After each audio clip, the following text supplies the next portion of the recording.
ओम शान्ति। मीठे प्यारे बाबाको आजको मधुर महावाक्य रहेको छ। मिति 2078 साल भाद्र 1 गते मङ्गलबार, तदनुसार 17/8/2021 को। बाबा आज हामीलाई मुख्य सारमा भन्नुहुन्छ, मिठे बच्चे, बाबा र वर्षा याद गर्नुमा तिम्रो कमाई पनि छ भने तन्दुरुस्त पनि छ। तिमी अमर बन्छौ। बाबा हामीलाई आज मुख्य सारमा बताउनुहुन्छ कि बाबा र वर्षालाई याद गर्न त बाबा सधैँ भन्नुहुन्छ। र यसको मुख्य कारण, यसबाट हुने फाइदा बाबा आज हामीलाई बताउनुहुन्छ कि यसबाट हाम्रो कमाई पनि हुन्छ बेहदको भने आत्माको तन्दुरुस्ती पनि यसमा समाइएको छ। बाबा भन्नुहुन्छ यादबाट नै हामी अमर बन्न सक्छौँ। जति बाबाको यादमा रहन्छौँ त्यति आत्मा अमर बन्दै जान्छौँ। हुन त अमर आत्मा छौँ नै, तर आत्माको सँगसँगै शरीरको पनि तन्दुरुस्ती यसमा समाइएको हुन्छ। प्रश्न बाबा सोध्नुहुन्छ आज, हृदयलाई शुद्ध बनाउने सहज युक्ति के हो? हृदयलाई शुद्ध बनाउने सहज युक्ति के हो? उत्तरमा बाबा भन्नुहुन्छ, जहाँ रहे पनि ट्रस्टी भएर रहने गर। सदैव सम्झ, मैले शिव बाबाको भण्डाराबाट नै खान्छु। शिव बाबाको भण्डाराको भोजन खानेहरूको हृदय शुद्ध हुँदै जान्छ। प्रवृत्तिमा रहेर पनि यदि श्रीमत अनुसार बाबाको निर्देशनमा ट्रस्टी भएर रहन्छौ भने त्यो पनि शिव बाबाको भण्डारा हो। मनबाट समर्पित छौ। बाबा आज हामीलाई प्रश्न उत्तरमा बताउनुहुन्छ कि हृदयलाई शुद्ध बनाउने सहज युक्ति हो कि जहाँ रहे तापनि ट्रस्टी सम्झेर रहने गर्नु छ।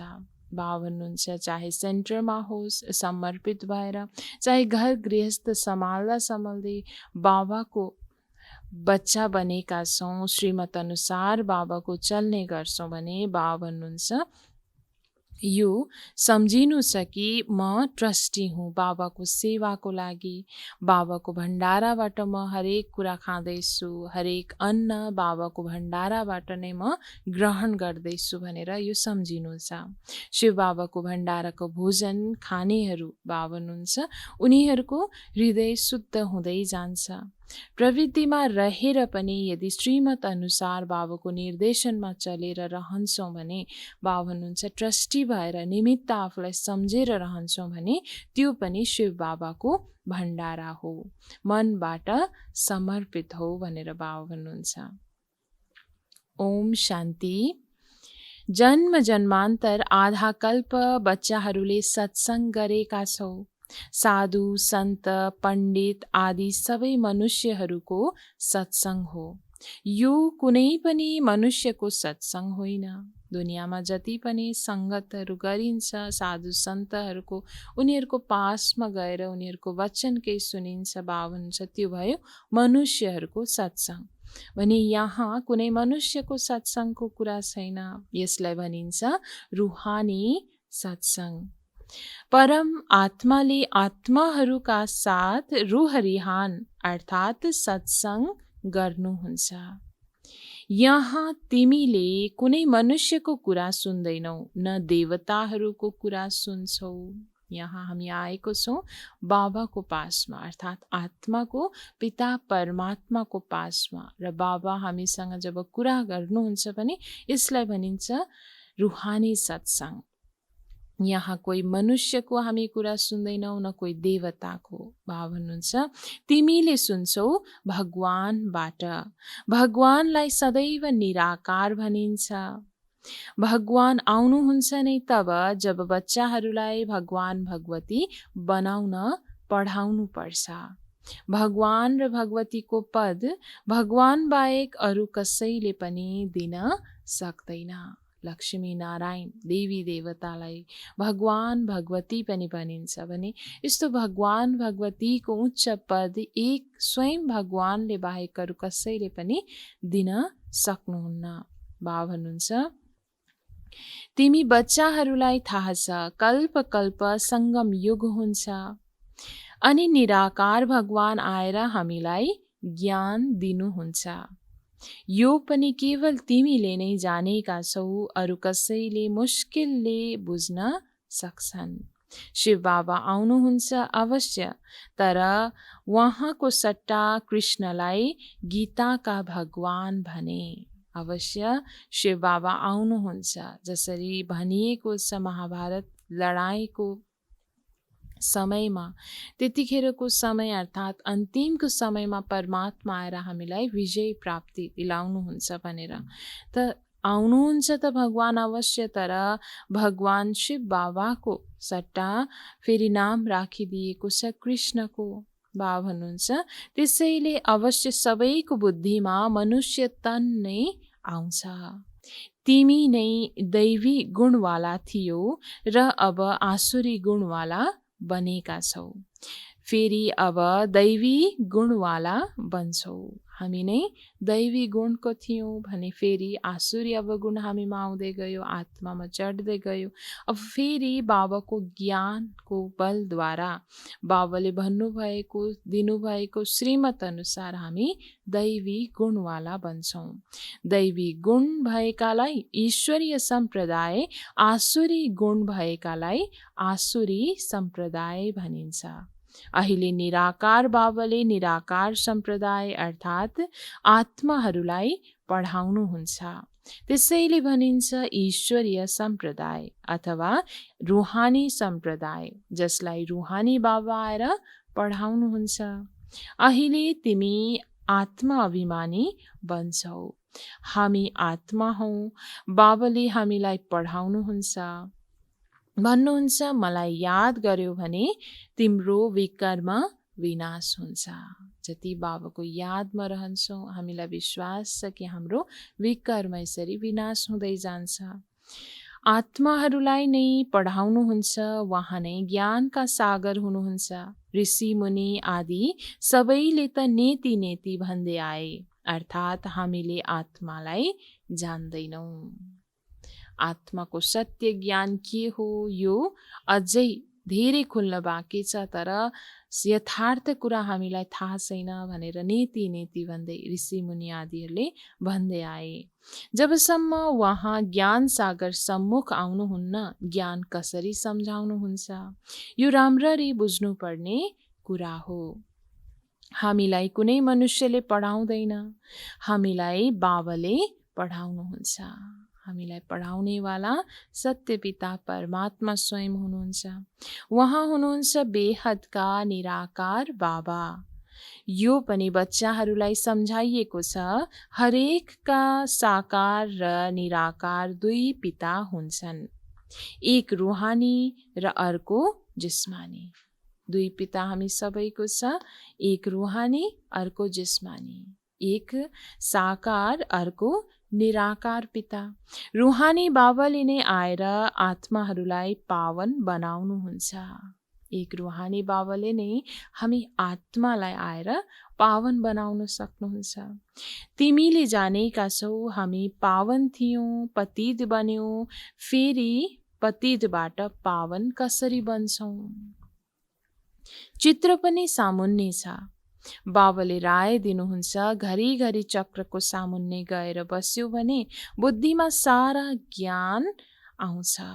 यसरी घरिघरि चक्रको यादमा जब हामी रहन्छौँ, आफ्नो सृष्टि चक्र अर्थात् कसरी हामी सुरुवात नयाँ सत्यकी दुनियाँमा आएको थियौँ, आफ्नो निराकार धामबाट निराकार आत्मा भने बिस्तारै बिस्तारै सतयुग, त्रेता, द्वापर, कलयुग हुँदै अब हामी सङ्गममा आइपुगेको छौँ। यो चक्रको ज्ञानलाई जति हामी बुद्धिमा फिराउँछौँ, अरू अरू ज्ञानको पोइन्टहरू बुद्धिमा स्वतः आउँदै जान्छ।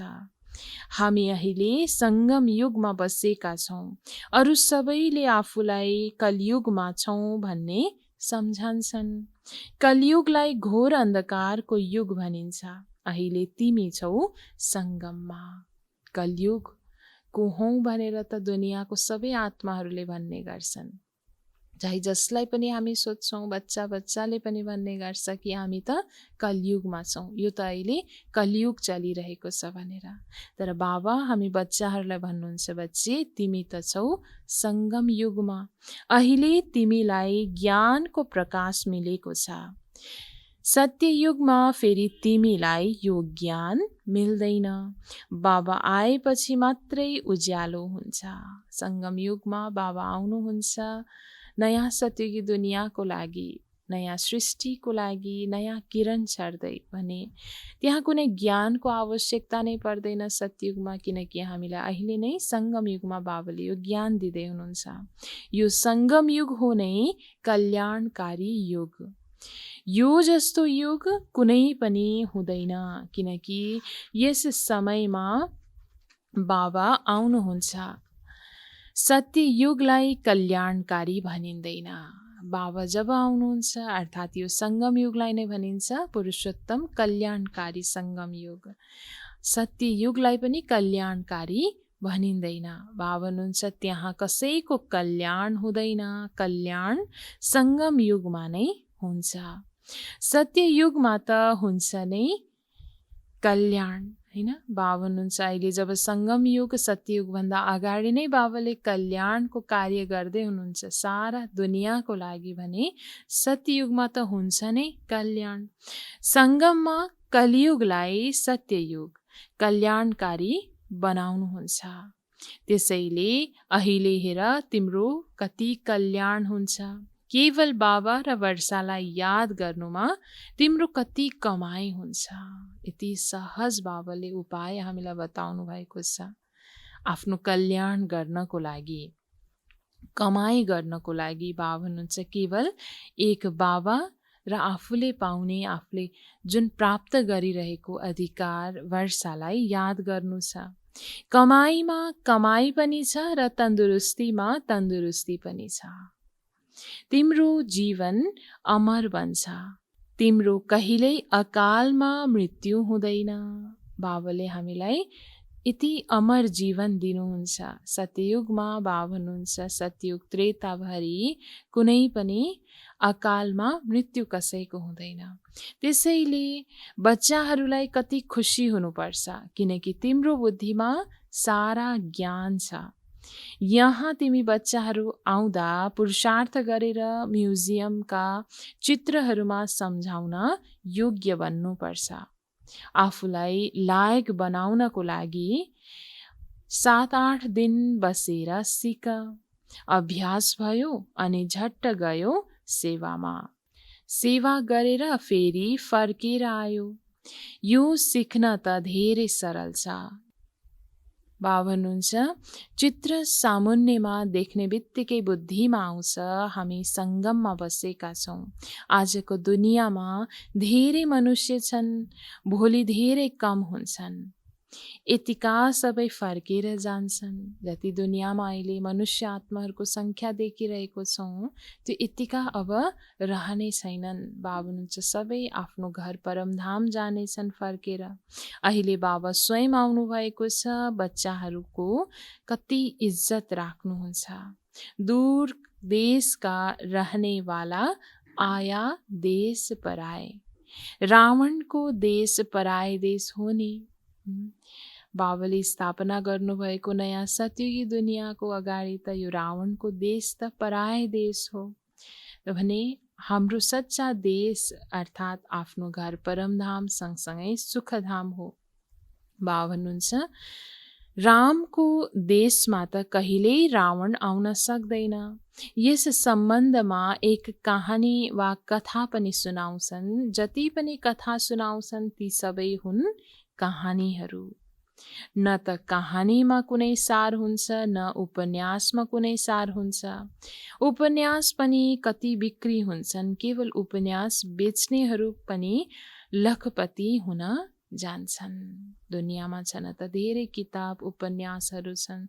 शास्त्रको कुराहरू लिएर कहानीहरू बनाउँछन् जसको अनेक किताबहरू छन्। तर बाबा भन्छ त्यसमा कुनै पनि सार छैन। त्यही पनि केवल उपन्यास मात्र बेच्नेहरू पनि कति लखपति हुन जान्छन्। अहिले तिमी बच्चाहरूको पालना त बाबाको हातमा छ। तिमी सँगै खाऊ, अर्थात् तिम्रो भण्डाराबाटै खाऊ। तिम्रो सारा पालना यहाँ नै हुन्छ। सङ्गम युगमा नै बाबा स्वयं आएर हामी बच्चाहरूको पालना गर्नुहुन्छ, अर्थात् बाबाको हातमा हामी बच्चाहरूको पालना छ भने यसरी बाबाको भण्डाराबाट अहिलेको समयमा हामी हरेक भोजन खान्छौँ, अर्थात् बाबाको सँगसँगै हामी रहेर बाबासँगै खाने गर्छौँ।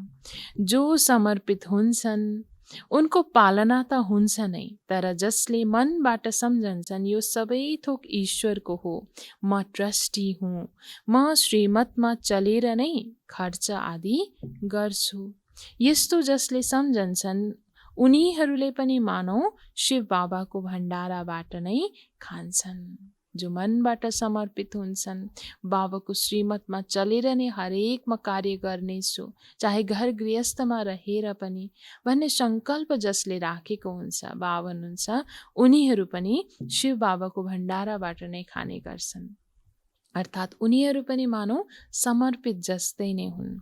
बाबाको पालना उहाँहरूले पनि अवश्य पाउनुहुन्छ भन्नुहुन्छ बाबा। शिव बाबाको भण्डाराबाट खानाले हृदय शुद्ध हुन्छ र शिव बाबाको भण्डाराबाट जसले भोजन खान्छ, बाबा भन्नुहुन्छ स्वतः नै उनीहरूको हृदय शुद्ध हुन जान्छ। यस्तो पनि होइन उनीहरूले शिव बाबाको भण्डाराबाट खाँदैनन्। बाबाको डाइरेक्सन अनुसार चल्नेहरूले पनि मानौ बाबाको भण्डाराबाट नै खान्छन्। जुन भण्डाराबाट खाए त्यो भण्डारा भरपूर, बाबा भन्नुहुन्छ काल कङ्कट दूर। त्यसपछि तिम्रो कहिल्यै पनि अकालमा मृत्यु हुँदैन।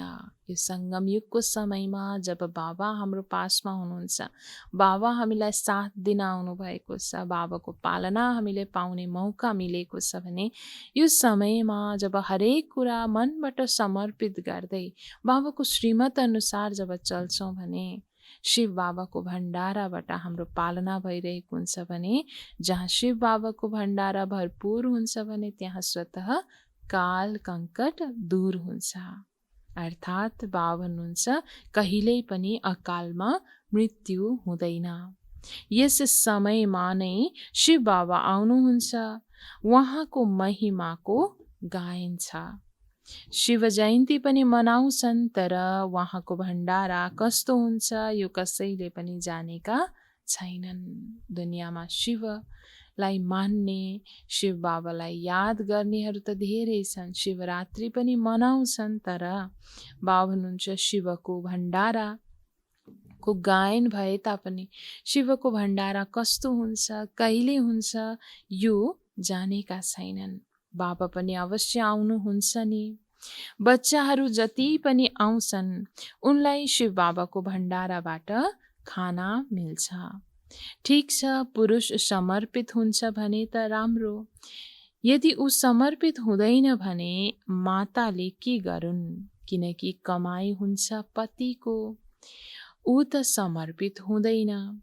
उसले आम्दानी गरेपछि मात्र स्त्रीले पनि खान्छन्। बाबा भन्नुहुन्छ जब पतिले आम्दानी गरेको हुन्छ तब नै स्त्रीले पनि त्यसबाट खाने हो।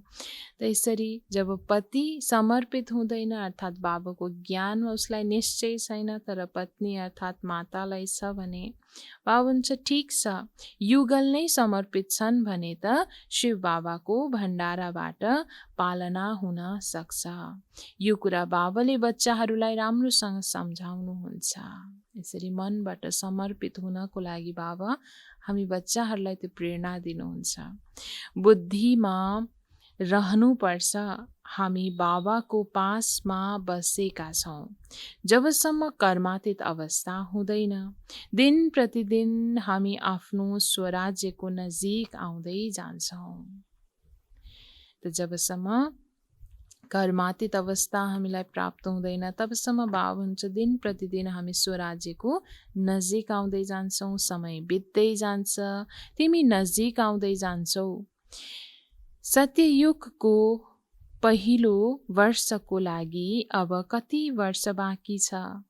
अब कति नजिक आइपुगेका छौँ? बाबा भन्नुहुन्छ, प्यारा बच्चाहरू, अब तिम्रो 84 को चक्र पुरा हुन्छ। तिमीले अब 84 जन्मको चक्रलाई जानेका छौ। चक्रलाई देख्ने बित्तिकै भन्छौ हामी अहिले सङ्गममा छौँ। यतातिर छ कलियुग, उतातिर छ सत्ययुग। हामी अहिले बीच सङ्गम युगमा छौँ। भोलि हामी आफ्नो सुखधाममा हुन्छौँ। दुनियाँलाई थाहा छैन, उनीहरू त बिल्कुलै घोर अन्धकारमा छन्। तिमी बच्चाहरूलाई धेरै खुसी हुनुपर्छ।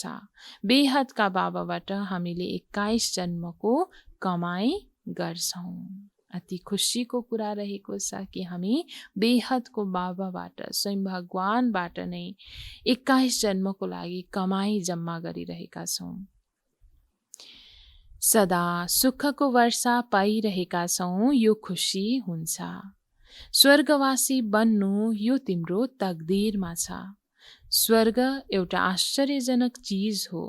जसरी 7 आश्चर्य देखाउँछन् नि, यो त सबैभन्दा ठुलो आश्चर्य हो। आश्चर्यजनक स्वर्गको चित्र पनि छ। यी लक्ष्मी नारायण स्वर्गका मालिक थिए। त्यसैले बाबाले भन्नुभएको थियो, माथि सूर्यवंशी लेख, त्यसको तल चन्द्रवंशी लेख, अनि आधा कल्प पुरा हुन्छ। सूर्यवंशी चन्द्रवंशी 1250 वर्ष, फेरि त लाखौं वर्षको कुरा हराउँछ। यसरी हरेक ज्ञानको कुरा, मैन कुरा पनि हामीलाई बाबाले सम्झाउनुहुन्छ कि एक एक कुरामा अर्थ लुकेको हुन्छ। एक एक कुराबाट हरेकलाई स्पष्ट हामीले गर्नु छ भने यसरी एक एक युगको बारेमा पनि बताउनु छ कि यसरी सूर्यवंशी 1250 वर्ष, चन्द्रवंशी 1250 वर्ष हुन्छ भने दुनियाँमा जुन भ्रम रहेको छ कि लाखौं वर्ष हुन्छ हरेक युगको, त्यो हराउन जान्छ। त्यहाँ बाहुबलमा कति खर्च हुन्छ, यहाँ सुरुदेखि लिएर अन्त्यसम्म केही पनि खर्च हुँदैन। यो त बाबा र बच्चाहरूको हिसाब हो, खर्चको कुरा छैन। यहाँ बच्चाहरू आएर रिफ्रेश हुन्छन्, त्यसैले घर आदि बनाइन्छ।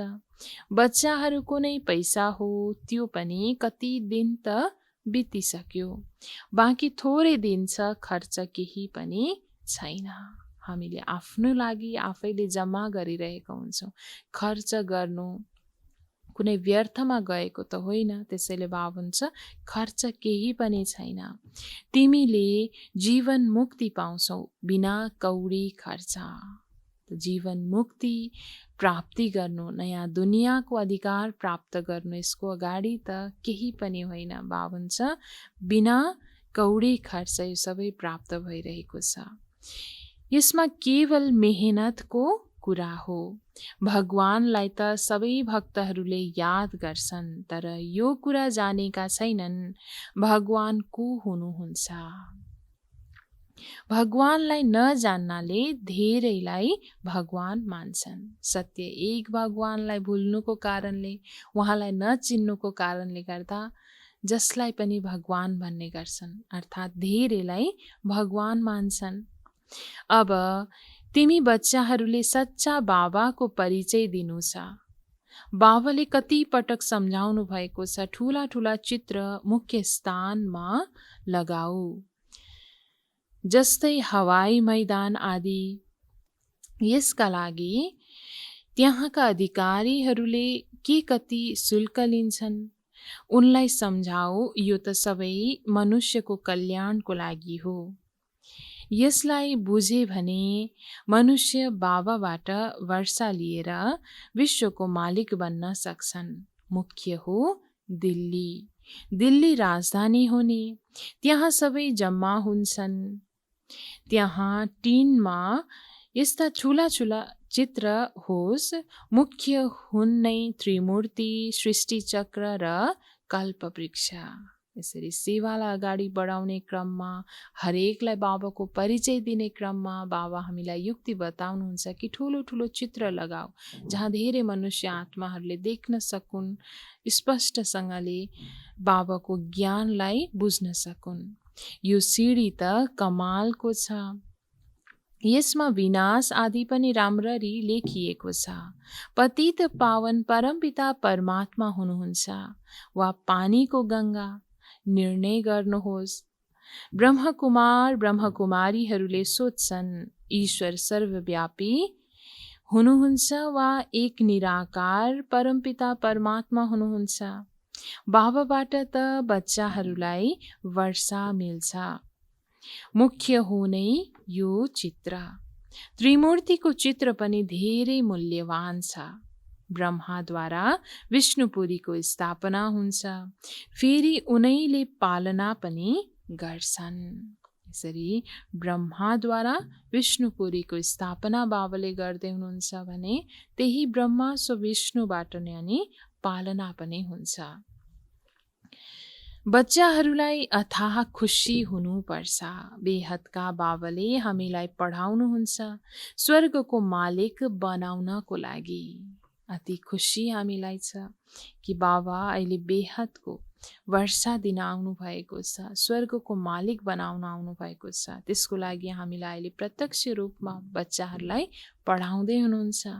बाबा आएर स्वर्गको स्थापना र नर्कको विनाश गराउनुहुन्छ। त्यसैले महाभारत लडाईँ पनि साथमा छ। हर 5000 वर्षपछि यो चक्र फिर्छ।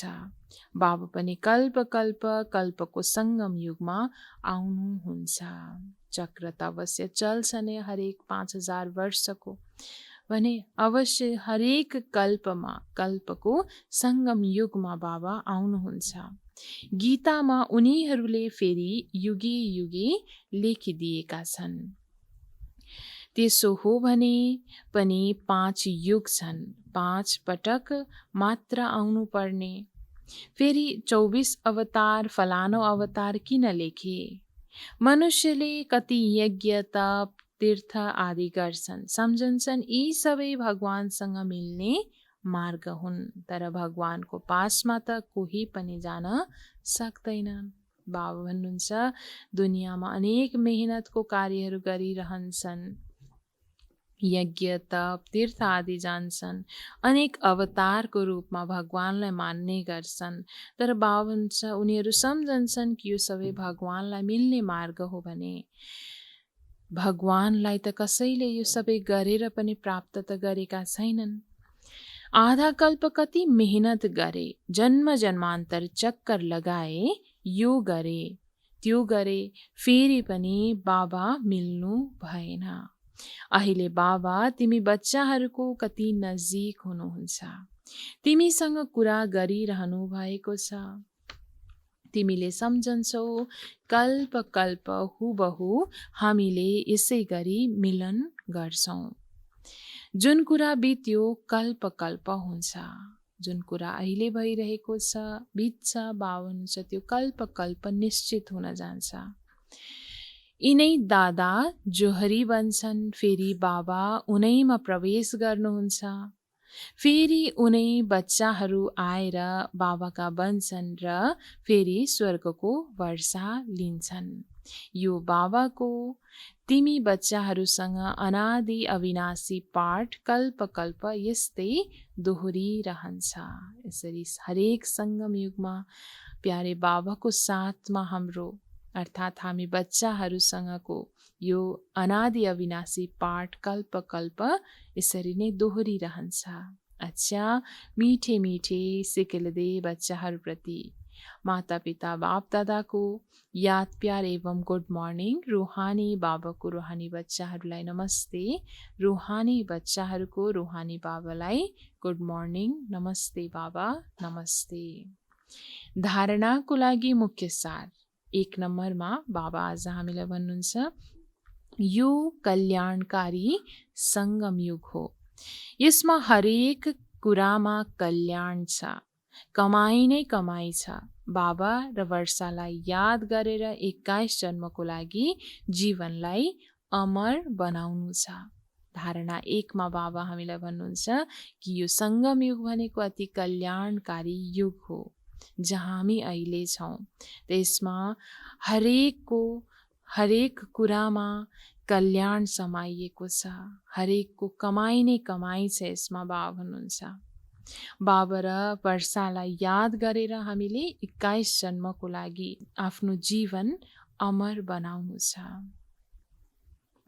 धारणा 2 मा बाबा भन्नुहुन्छ प्रवृत्तिमा रहेरै मन बुद्धिबाट समर्पित हुनु छ। श्रीमत अनुसार खर्च गर्नु छ। पुरा ट्रस्टी भएर रहनु छ। शिव बाबाको भण्डारा भरपूर, काल कङ्कट दूर। धारणा 2 मा बाबा हामीलाई भन्नुहुन्छ आज कि प्रविधिमा रहेरै भए पनि अर्थात् घर गृहस्थमै रहेर पनि मन बुद्धिबाट बाबामा समर्पित हुनु छ। श्रीमत अनुसार नै हरेक कुरामा खर्च गर्नु छ। पुरा ट्रस्टी भएर रहनु छ। आफूलाई निमित्त सम्झेर रहनु छ। शिव बाबाको भण्डारा भरपूर अर्थात् काल कङ्कट दूर। अमर हामी सदैव रहन्छौँ। अकालमा मृत्यु हुने छैन। वरदान बाबा आज हामीलाई दिनुहुन्छ विस्तारको रङ्गी बिरङ्गी कुराबाट किनारा गरेर मुस्किललाई सहज बनाउने सहज योगी भव। विस्तारको रङ्गी बिरङ्गी कुराबाट किनारा गरेर मुस्किललाई सहज बनाउने सहज योगी भवको वरदान बाबा आज हामीलाई दिनुहुन्छ।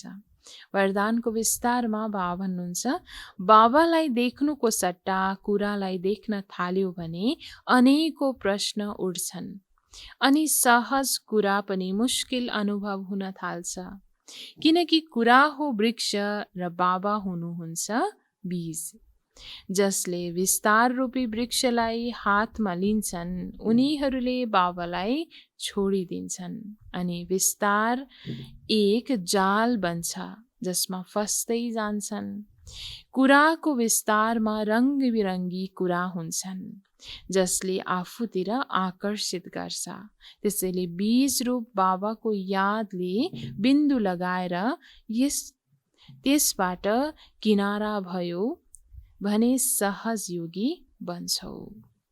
यसरी बाबा हामीलाई सहज योगीको वरदान दिँदै आज भन्नुहुन्छ कि बाबालाई देख्नुको सट्टा यदि कुनै पनि कुरालाई देख्न थाल्छौँ हामी बच्चाहरूले भने अनेकौं प्रश्न त्यहाँ उठ्न जान्छ जसबाट सहज कार्य सहज कुरा पनि फेरि कठिन मुस्किल लाग्न थाल्छ।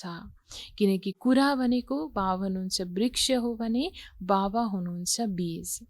जब बीजलाई छोडेर वृक्ष हातमा लिन चाहन्छौँ लिन खोज्छौँ भने अनि विस्तार पनि एक जाल बन्न जान्छ जसमा बिस्तारै बिस्तारै हामी बच्चाहरू फस्दै जान्छौँ। त्यसैले बाबा भन्नुहुन्छ कुराको विस्तारमा रङ्ग बिरङ्गी कुराहरू अनेक हुन्छन् जसले आफूतर्फ अनेक कुराबाट अनेक तरिकाले आकर्षित गरिरहेको हुन्छ। त्यसैले बीज रूप बाबाको यादमा रहेर हरेक कुरालाई बिन्दु लगाएर यदि चल्छौँ भने जब किनारा हुन्छौँ त्यसबाट भने हामी सहज योगी स्वतः बन्न सक्छौँ। स्लोगनमा बाबा भन्नुहुन्छ म र मेरोपनको मिसावटलाई समाप्त गर्नु नै सच्चा सुन बन्नु हो। म र मेरोपनको मिसावटलाई समाप्त गर्नु नै सच्चा सुन बन्नु हो। देहाभिमानको म र मेरोको अनेक कुराहरूको मिसावटबाट हामी जब पर रहन्छौँ यसलाई समाप्त गर्छौँ भन्ने नै हामी सच्चा सुन बन्न सक्छौँ। ओम शान्ति।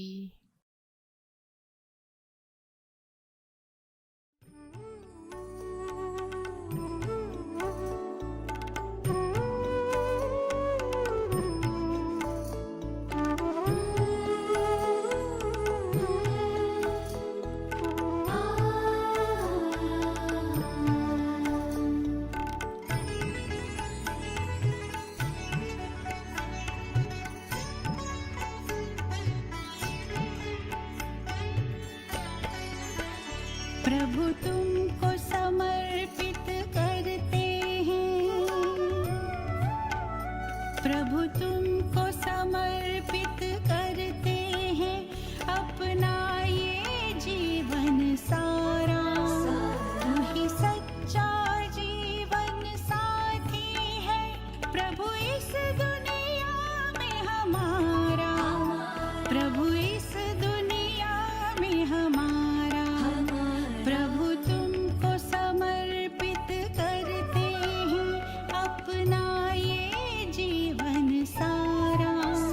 तू ही सच्चा जीवन साथी है प्रभु इस दुनिया में हमारा। प्रभु इस दुनिया में हमारा।